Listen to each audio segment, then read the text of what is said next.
Ladies and gentlemen, here we are on top of Mount Manitoba. It's not Mount Manitoba. Yes, it is, because I say it is Mount Manitoba. And everything is possible in the Buchnerverse. Oh, right. Yes, the Buchnerverse. The Buchnerverse. Now, what the fuck was that? Okay, anyway. It's only half a heart, Brad. Oh. I hate you all. But with that, welcome all of you to the Buchnerverse show.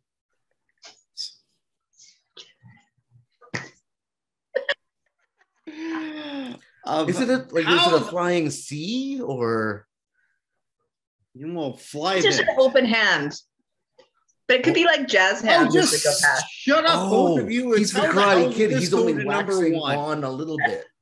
He's not no waxing off, just on. Just one wax on. Okay, I hate all of you. All of this was your idea. Especially, and let me tell you why I hate Brad especially, because you see, 2 days ago he said like, hey, what's going to be the number one song? And you picked someone that didn't go number one. Not on Billboard. For the second time. Hey, I'm good at this. What can I say? Yeah. All right. And if you're good at something, never do it for free. How was he supposed to know? Oh, show baby, me baby. Yeah, all right. So what are we actually talking about here? Okay. We're talking about Britney Spears, the first time that she went number one with Me Baby One More Time. And I spent the day and listening to a few documentaries, and I gotta tell you both, I feel kind of creepy. Oh yeah, creepier than I remember when this all happened. Mm-hmm. So Brad, before we go on, why did you pick this one after you screwed up? Well, Kirk, thank you first of all for not throwing me under the bus and making me look like a bigger yutz than I already am. So thank you. Not hard. That's so hard. Kind of you. You're a dick. Anyway, no, basically, I knew about the hit machine, Sherry on Records, and I was really interested in the actual making of who we know as Britney Spears. I don't like Britney Spears.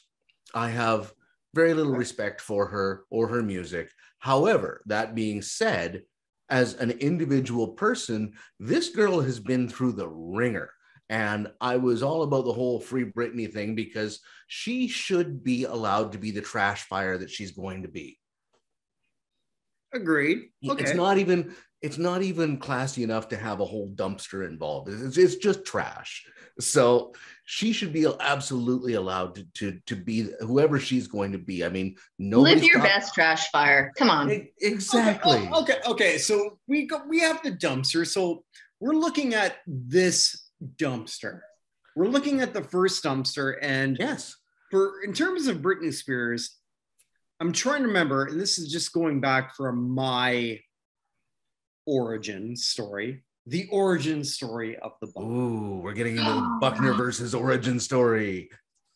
This is like... Stop that! It's the Buchnerverse.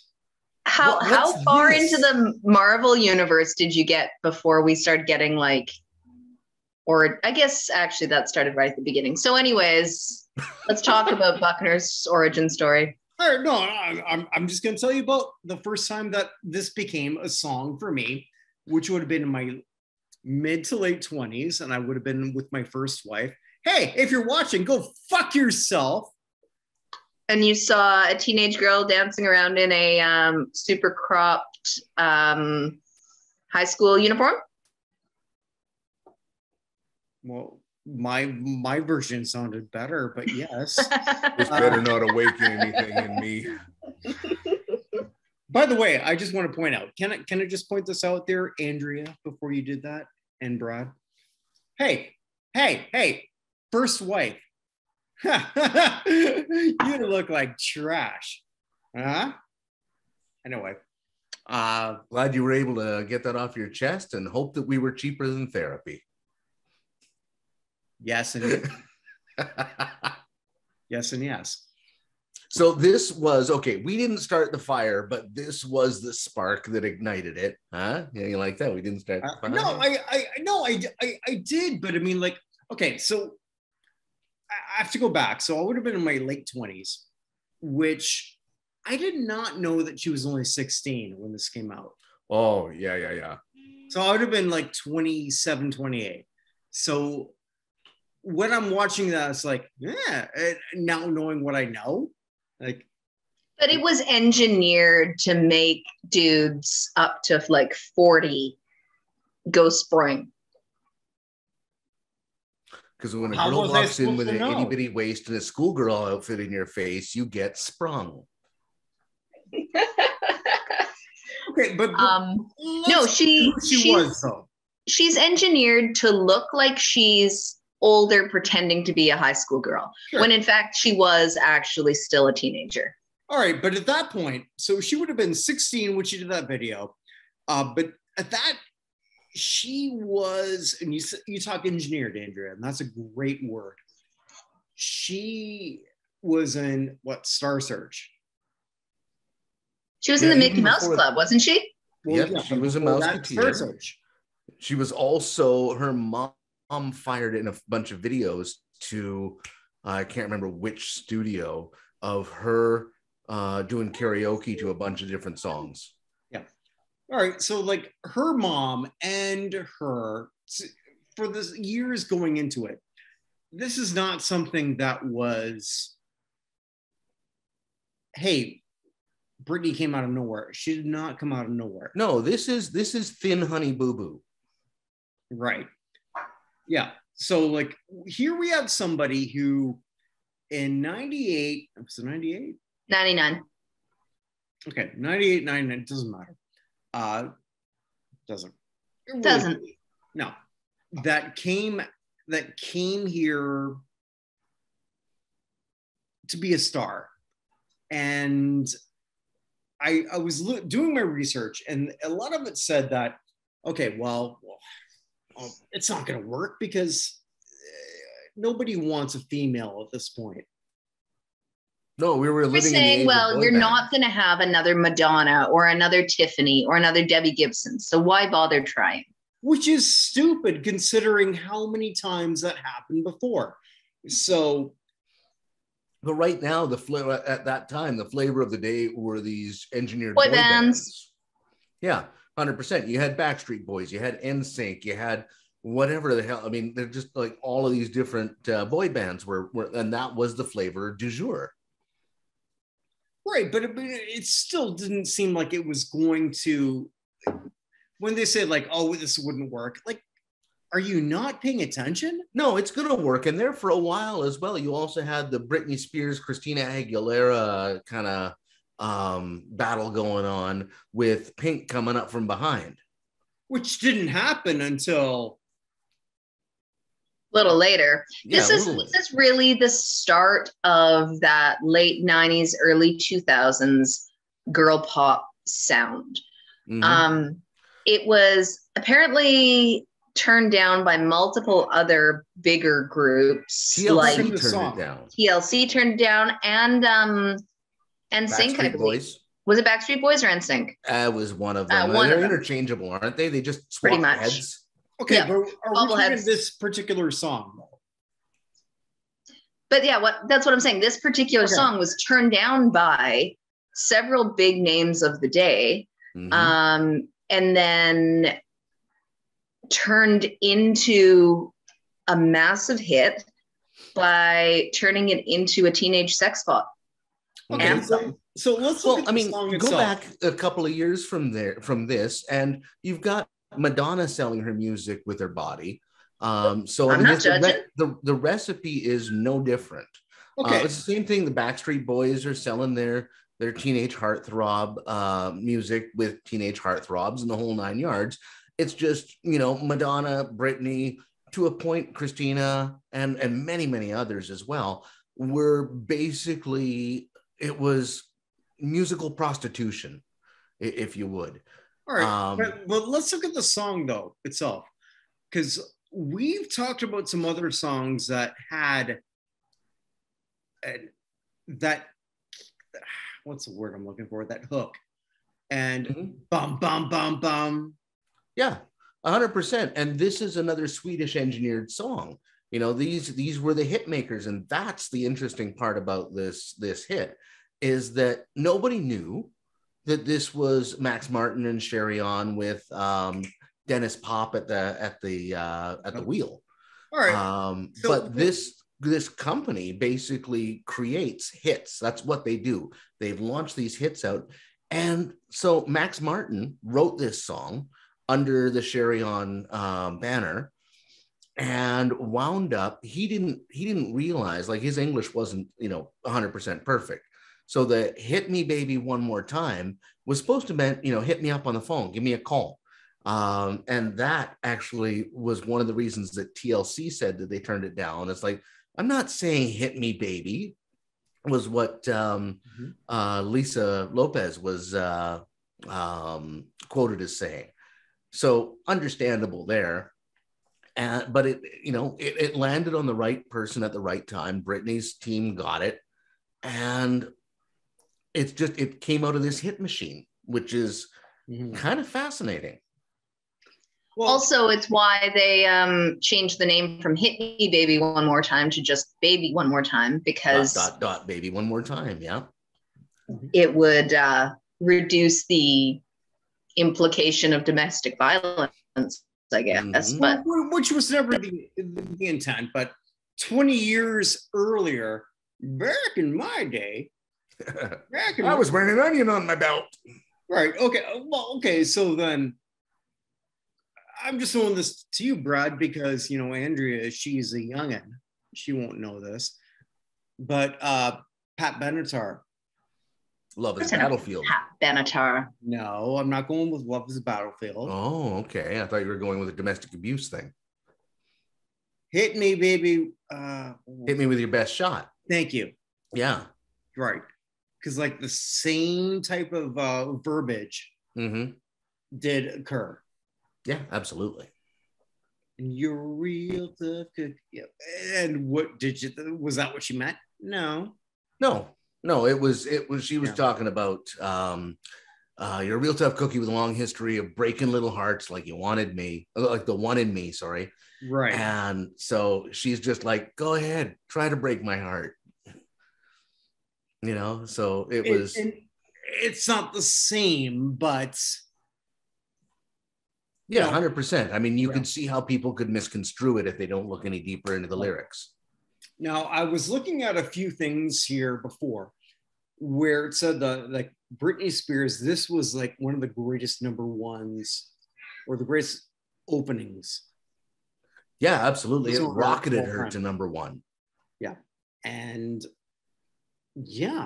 I listened. Like initially, we were going to do something else because Brad fucked up. Oh, okay. Nice of you to not throw me under the bus like 4 times through the episode. That's good. We're only at 3.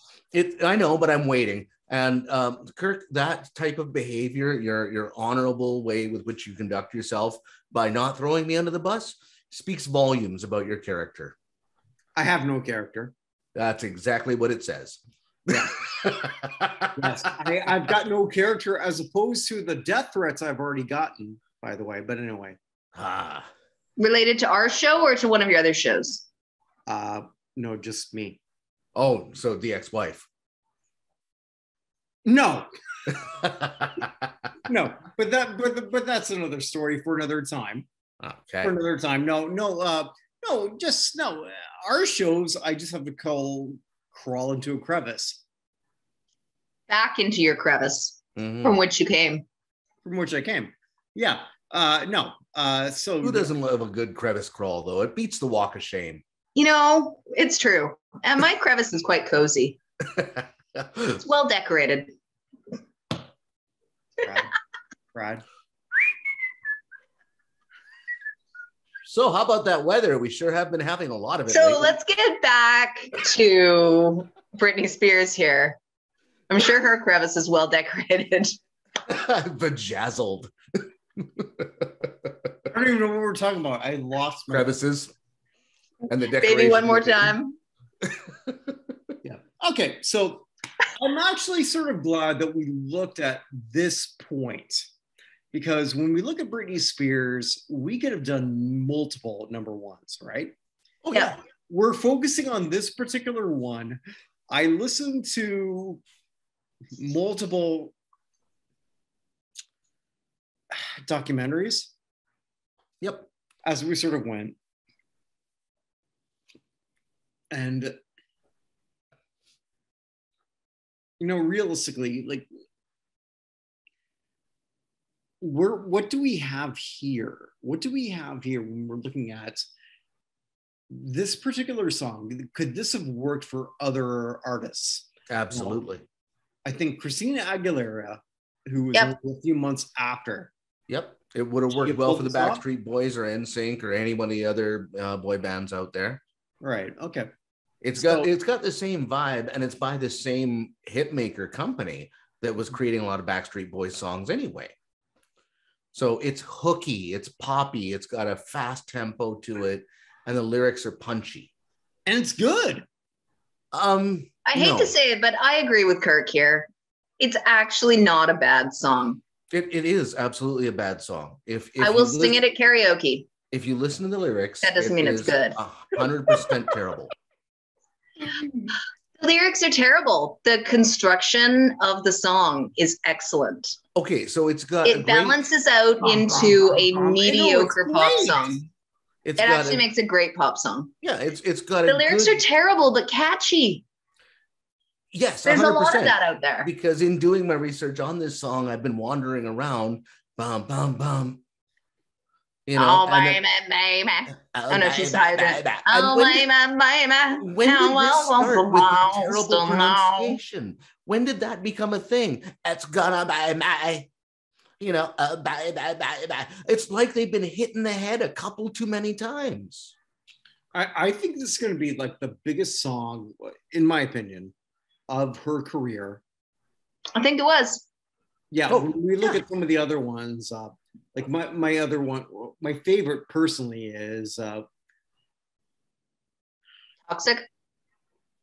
No. Lovely. No. Obviously, it's not my favorite because I can't remember the goddamn. It's very memorable. Yeah. I wanted to do Lovely, but it didn't go to number one because. Yeah, well, don't go to anything number one because Brad won't remember. But a while ago, I was going to pick Lovely because it was just as Britney was being freed. And to me, that song where she's talking about, isn't she lovely, this Hollywood girl, lucky, sorry, not lovely, isn't she lucky? And it's like she's crying out for help, being like this perfect princess Hollywood child that is trapped in her golden cage and crying for help. But no, it's just another pop song that nobody pays attention to. This poor girl's cry for help. Okay, so let's go to that. So is she trapped? Oh, 100%. With her conservatorship, absolutely she was. But did she write that song? No. Is she now? Oh, at this point, no, I don't think so.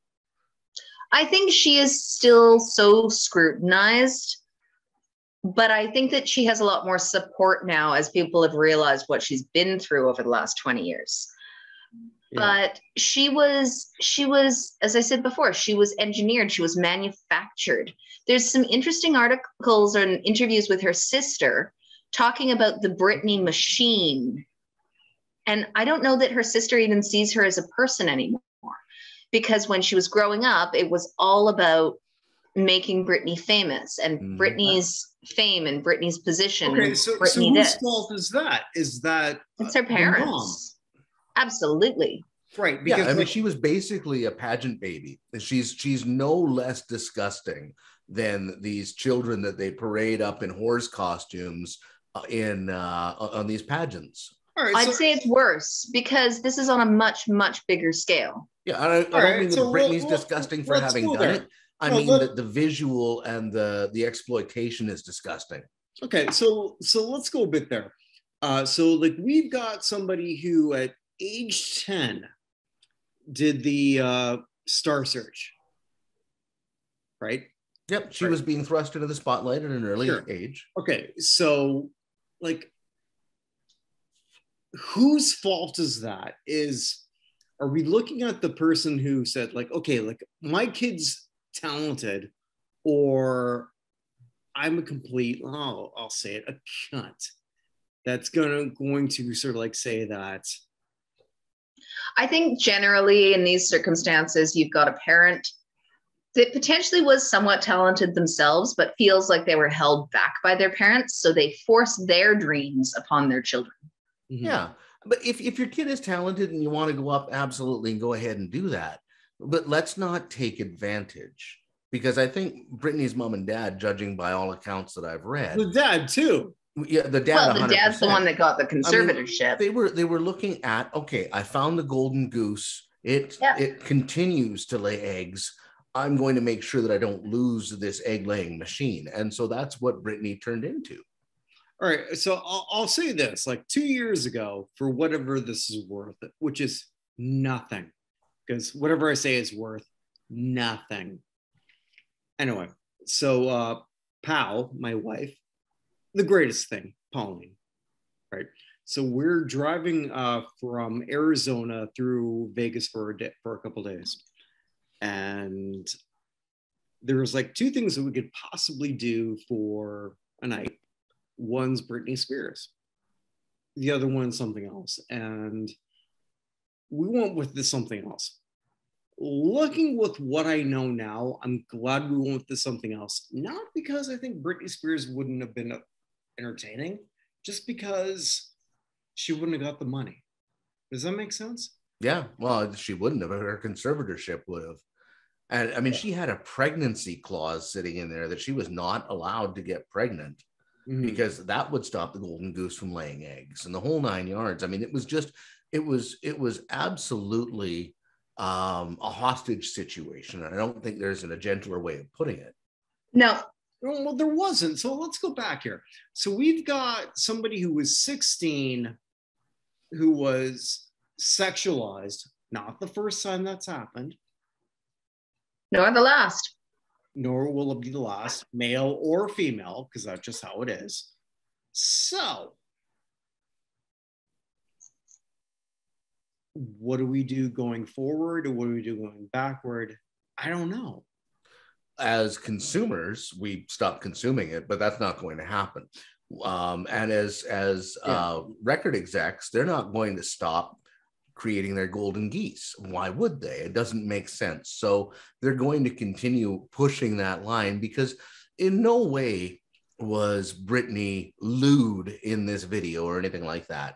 There was no nip slip. There was no upskirts or anything like that. It was just, it was a teenage girl being shown and doing teenage girl stuff, but a lot of gyration and a lot of suggestion at it. They didn't and ever in a very, I'm sorry, but a schoolgirl outfit that's tied short under her boobs, showing her midriff with a super short skirt. That is not an actual, that is a sexualized schoolgirl outfit. That is 100%. Not what anybody. But let's go back here, because like Brad and I, you and I were the same age. Andrea, you're the same age as Britney Spears. I'm a year or so older, but yes, basically. Right. Also, I'm afraid of Britney Spears and Christina Aguilera. You guys never heard that song? Come on. No. I'm afraid of Britney Spears. I'll link it to you later. I'm going somewhere here with this asshole. Where are you going with that asshole? I don't know. I forgot. You know what they say about assholes? They should keep their opinions to themselves. Why don't you make like a I tree? Should, but it's my show. But anyway, so Andrea, as someone who was the same age, who would have like watched I had no issues with the sexualization of Britney because I thought she looked cute. Okay. Absolutely. I also would sneak out of the house with my big sweatshirt over my slutty shirt and then take it off and tie it around my waist when I got out of sight of my house. I'm So gonna have to stake out your You and your house. friends, though? what? Well, your Did friends. my friends do the same? Yes, my friends did the Yes. same thing. Okay. Because we were all trying to look slutty. Okay. All right. Because like when I'm looking at like a few of the documentaries that I saw, and she was the what's the word I'm looking for? The target for a lot of hatred. And it just wasn't right. I mean, like you throw a bunch of all the other stuff. I can't even imagine what she went through. No, I have a lot of sympathy for Britney Spears, the person. Britney Right. Spears, the product, I could care less. But Britney Spears, the Fair. person, I mean, this Fair. girl went through a lot of shit. She was forced into the spotlight, and that's going to screw a kid up. Well, forced by her parents and forced by herself. I don't know She how was much. forced by herself. I don't know how much choice she had in all of it. I think Yeah. it was very much, you get wrapped up in these things. And as a kid, you can be very easily sold on the good Yeah. without understanding all of the negative of it. So I don't actually, she had fame and money and friend, like people loved her. Mhm. Any 16, 17-year-old girl is going to eat that shit up without understanding all of the negatives of that. All right, but And then, but Andrea, you're the same age as she is, and like, I would have been fucked up with that no, but upbringing. I mean, it's like, who the hell? Like, I'd rather hang out with you than her. Is where I'm going with this. Sure. And I did. the reality of it is, nobody actually knew who she was. Even, as I said before, even her sister just knew the product of Britney, not the person. There was a lot of drama between her and her sister as well, because her sister There wrote is. this tell-all book without how do I put it, when like it was basically dishing the dirt kind of thing, because her sister wanted a paycheck. And Yeah. there's apparently a lot of half-truths and falsehoods in this book as well. What is that, Jamie Lynn? Is that, no, or is that her mom? I can't remember. No, I think Jamie's her sister. There's a Jamie in matter. there somewhere. No, it doesn't really matter because it doesn't affect me in any way, shape, or form. But the fact is, I mean, you look at any child star, any of them, they usually come in with their parents as handlers, then the execs take over, and just about every single one of them turns out a little screwed up. And I think off the top of my head, Jason Bateman is one of the very few people who started off as a child star and didn't wind up going full goose bozo by the end of it. And there's quite a lot that go full goose bozo and then recover. Yeah, I mean, look at Danny Bonaducci. He's a perfectly well-adjusted guy. I was going to say Drew Barrymore. Drew Barrymore is a peach. Okay, but Drew Barrymore was a mess for years. Oh, Well, that's absolutely. what I'm saying. She went Winona full Ryder. psycho and then recovered. I gotta say, Miley Cyrus. Oh, yeah. She only went full bozo for a short period of time and she reined it in. But she, in my mind, she had to. She had to get away from the Hannah Montana image. And the easiest way to do that was to become a super Undisneyfied. slut. Yeah. Opposite of Disney. And I don't know that she actually did any. She showed a lot and she portrayed this image of a bad girl. But now she's actually a great singer and is actually doing interesting things. You can't tell me that having Dolly as your godmom didn't have something to do with that, because Dolly's probably like, hey, sugar, you got to stop showing off your badge like that. We all love Dolly. Oh, she's a national treasure. Yes, she is. Since Betty White died, they need to protect Dolly. Yeah, everybody form a circle. You know, I have another show where we talk about that very thing. It's all part of the Buchnerverse. You talk about Dolly? Yes. show is Obviously, that? you don't listen to my other shows yet. Hey, we talked about Dolly. We did 9 to 5 on this show. Yeah, whatever. Anyway. Are you forgetting what shows you talked about what on? I do a lot of shows in the Buchner. You're getting older, Kirk. It's showing. I am getting older. Yeah. I'm getting older. It's a good thing I'm so much younger than you. Oh, yeah. I do want to sort of like point out something with this particular song at this point here. Tell me how you want it to be. I'm working on it. Tell me more. God Tell me damn more. it. I had a Wrong song, Brad. I know, but I thought we were quoting songs at him. All right. Tell me, baby, because I need to know now. Well, now I'm going to tell you. Okay. Well, no, I am going to tell. Okay. All right. Oh, come on. All right. There is something that I thought was very interesting for this particular time where she was, I don't want to say forced, but here we have a 16, 17, 18, because she recorded at 16, but like we saw it 17, whatever. And then later on, she's like, hey, I'm a virgin, which she wasn't. I don't know. I've never seen her hymen. Valid point, Brad. All right. Valid point. Okay. I was never invited. I wasn't expecting that, but I'm usually good for at least one of those per show. Well done. So based on what she has said and what her mom has said in the book, which is disgusting in itself. So like she was apparently not a virgin by 14, but like it's an interesting thing that she had to sort of like play the. I'm trying to work this here. What you're trying to tell us is that she's not so innocent. Thank you. No, but I mean, like, okay. Thank you. But what are we saying here with that? I don't know, but it sounds a little like toxic masculinity. Also, Not it toxic. sounds like nice. It sounds like people's parents shouldn't be talking about their children's sex lives to the media. That's now, but you gotta bear in mind here, we're cultivating a sanitized image. She's this innocent little girl who also gyrates like a mofo on MTV.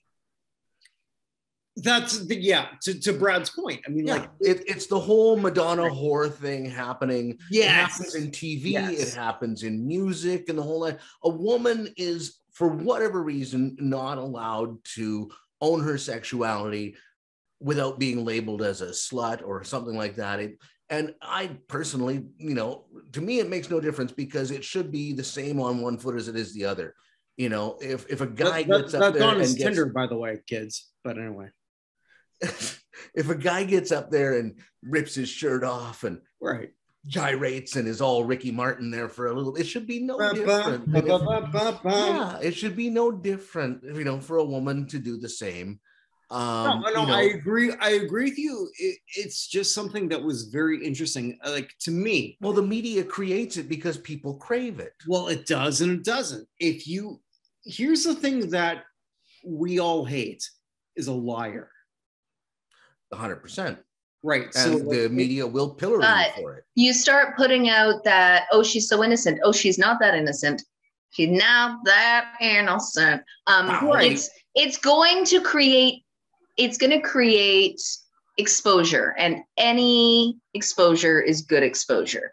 Mm-hmm. Positive or negative, you're creating a conversation. People are talking about you. People are going to listen. People are going to watch the fucking music video. Mm-hmm. Sure. But I mean, at the same time, like she hit it big at the same time with Christina Aguilera. I don't know which one of them slept with more guys, nor do I give a shit. But I was Team Pink, man. You know what though? Pink came into her own like a decade later than all of that. Sure, she was rising up with them because I was. She was, but she had consistency and has put out decades of good music. Mm-hmm. Okay, whereas the other two, we're going away from what I'm trying to say, Sorry, Kirk.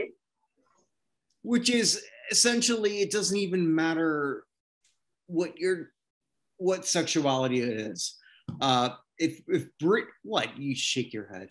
No, I'm agreeing. I'm shaking my head because I'm saying you're right. It doesn't matter. Yeah. All right. So I'm concurring with you. Right. So like, I don't give a shit whether Britney had more sex than Christina, but Britney's management, let's be honest, her management made it look like she was not that innocent, and they played that off.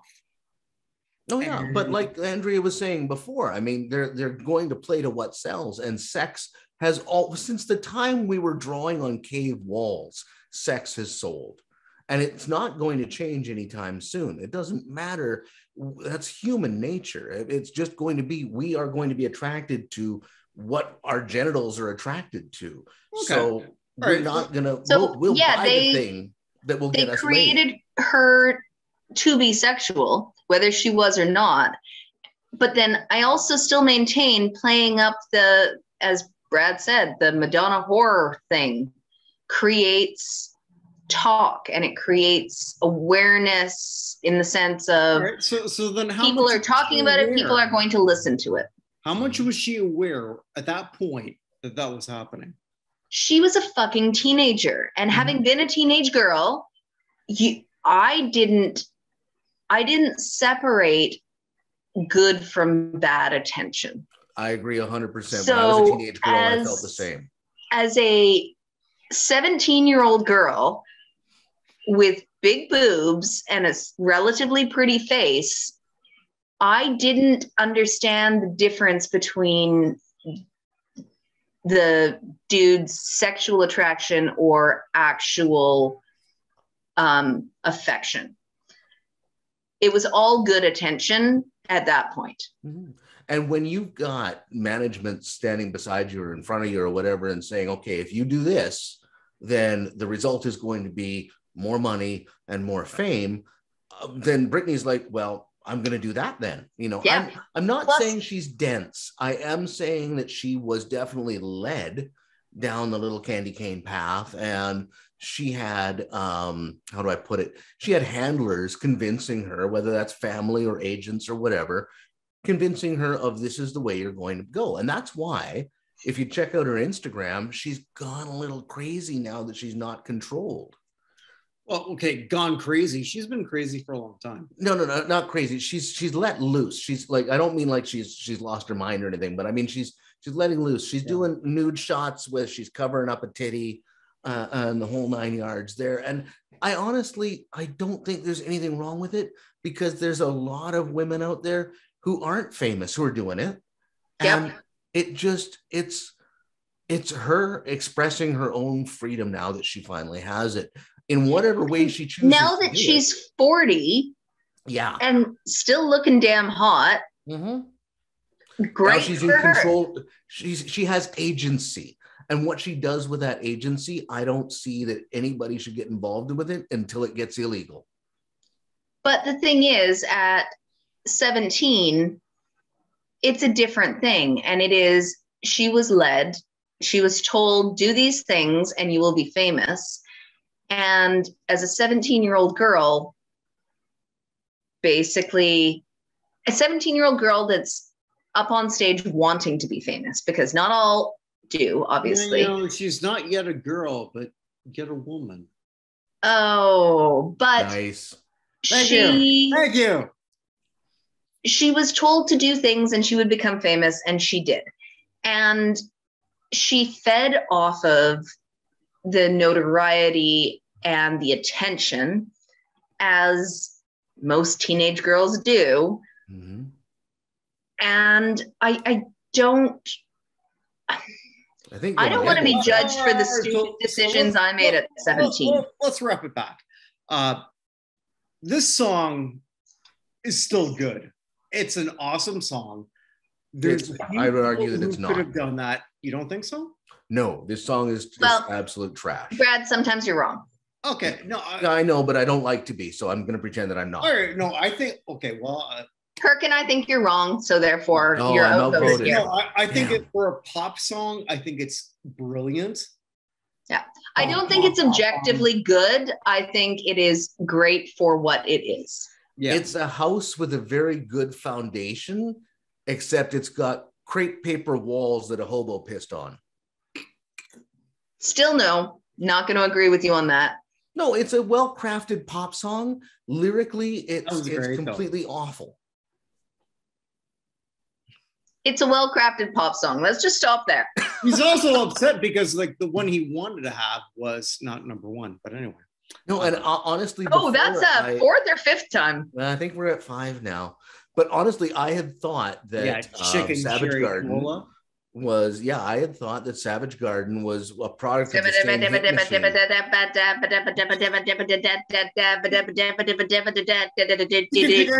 Cherry cola. I didn't know you knew all the words, Andrea. I'm impressed. I don't even try to explain. I just hold on tight. And when it happens again, I go move so slightly to the... You suck, Brad. Anyway, so Brad, okay, we're done with you. Andrea. Oh my God, yoga girl. What the fuck was that? You want to know what we're doing next week? Yes, I do. It is... I really hope this went to number one, but I'm quite positive it did. It's an instrumental. Don't pull a Brad. It's an instrumental. 6. It is a movie theme. Gonna fly now. I think I know this one. Brad, what do you think it is? Song to Dr. Zhivago? No, but a good guess. Okay. It involves people running together very slowly. Oh, Chariots of Fire. That Vangelis. did go number one. Chariots of Fire. Yep, that did go Do number do one. do do Vangelis just passed do away. do. Yep. All right, he just passed away. So that is good. That is good. I'm going to sort of like look, I'm actually semi-sober, so I can sort of like Right. kind I'm of, amazed. Kirk, I don't know if you can hear me from under this bus, but did you write a book? I did. Was it about a wrestler? It was about a wrestler. It's about professional wrestler. Easy for you to say. Fuck off.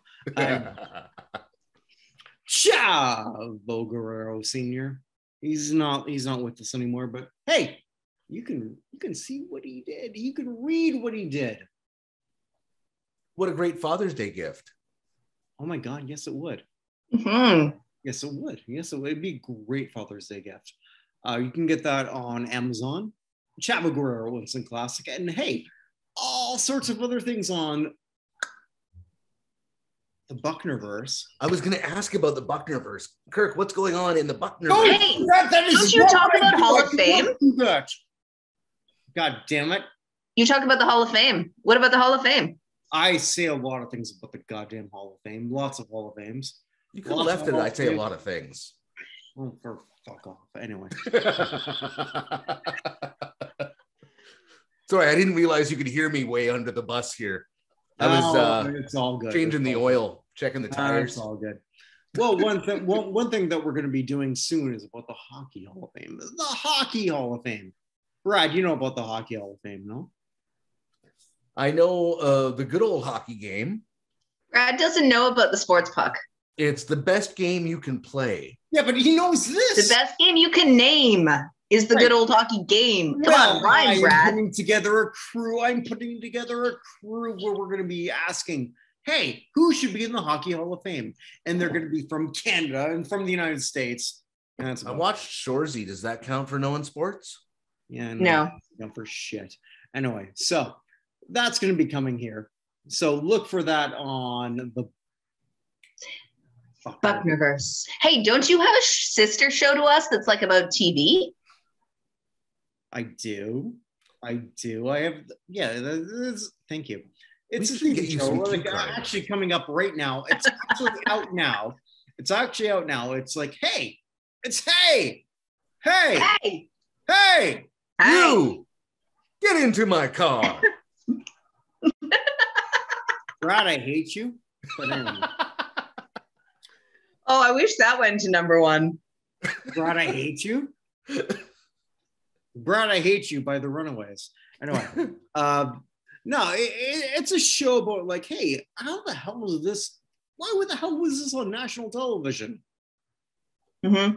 And I'm going to be joining you on that show pretty soon to talk about the Oscars. Yeah, eventually. Yeah, so like the last one that's now up on the YouTube channel, it is about Matthew Starr, the powers of Matthew Starr. The Buchnerverse. No, that is not the Buchnerverse. God damn it! All right, you know what? For that, I don't want to do anymore. Hey, all right. Wherever you are, wherever you may be, I'm actually kind of super sober. Not really, but anyway. Good night, everybody. This is as good as you're going to get. Goodbye, everybody. All right, take care. Bye, Dr. Nick. Bye.